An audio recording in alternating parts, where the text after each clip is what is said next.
दोस्तों, देश के प्रधानमंत्री वक्फ बिल पर बहुत कुछ 14 अप्रैल को डॉक्टर भीमराव अंबेडकर के जन्मदिवस पर सुनाए।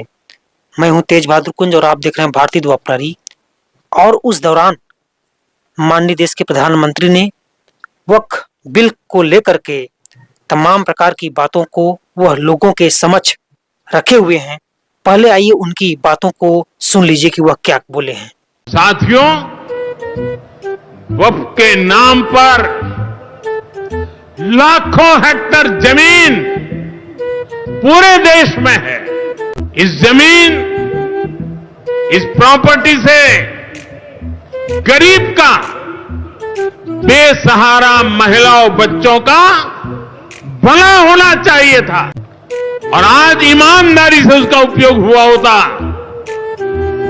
तो मेरे मुसलमान नौजवानों को साइकिल के पंक्चर बना करके जिंदगी नहीं गुजारनी पड़ती। दोस्तों, वक्फ कानून पर प्रधानमंत्री के बोलने के बाद तमाम प्रकार की प्रतिक्रियाएं आने लगी और वह प्रतिक्रियाएं प्रधानमंत्री के वक्तव्य को लेकर किस प्रकार से हैं, आइए उनकी भी वीडियो के क्लिप को देख लीजिए तो भी स्पष्ट हो जाएगा।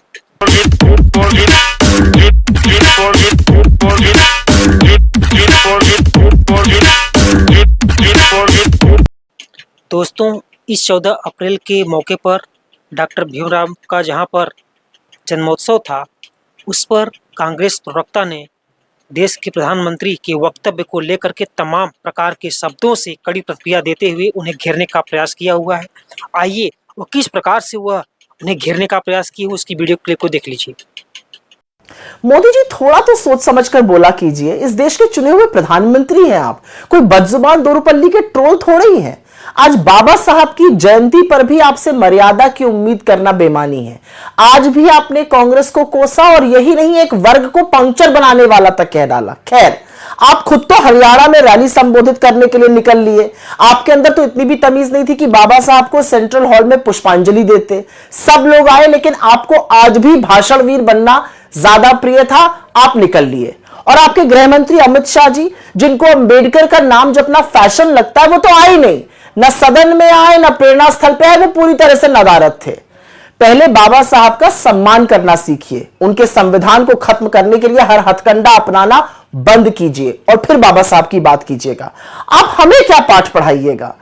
खरगे जी हमारे चुने हुए सम्मानित अध्यक्ष खुद दलित समाज से आते हैं, अपने दम पर, अपनी लगन से, अपनी मेहनत से यहां तक पहुंचे हैं। छकड़ा भर जगह तो सरकारें हैं आपकी, एक जगह दलित मुख्यमंत्री क्यों नहीं बना पाया आप बाबा साहब की बात करिएगा। सारी दुनिया जानती है कि आरएसएस में दलितों का क्या हाल है।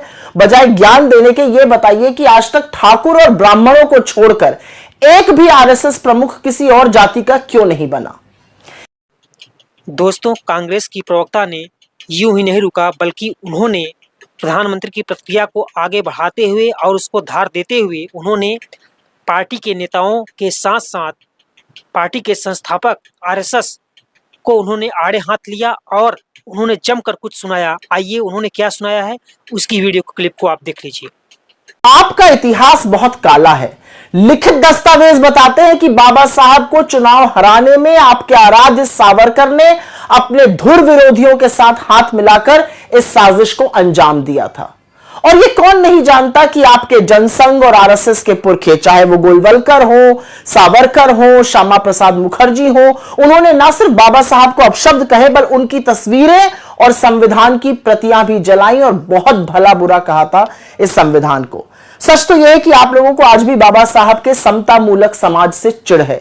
तभी तो आपके तमाम नेता, सांसद और मंत्री और संघ के लोग कितनी बार संविधान बदलने की बात कह चुके हैं। अच्छा होगा अगर आज के दिन आप थोड़ा आत्ममंथन करते और सोचते कि जो आपकी नफरत और विभाजन की राजनीति है, वो मेरे देश को किस रास्ते पर ले जा रही है और वो रास्ता बाबा साहब के विचारों से, उनकी सोच से, उनके बनाए संविधान से कितनी दूर है। कुछ नहीं तो आज तो भाषण के बजाय बाबा साहब को प्राथमिकता देते।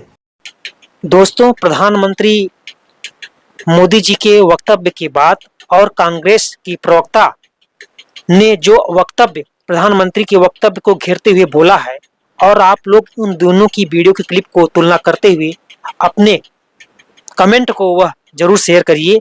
और हम आपको बताना चाहते हैं कि अब देश की जनता शिक्षित हो चुकी है और उसको पता है कि रियल क्या है। इसी प्रकार से भारतीय द्वार प्रहरी को देखते रहिए। सजग बनिए। जय हिंद।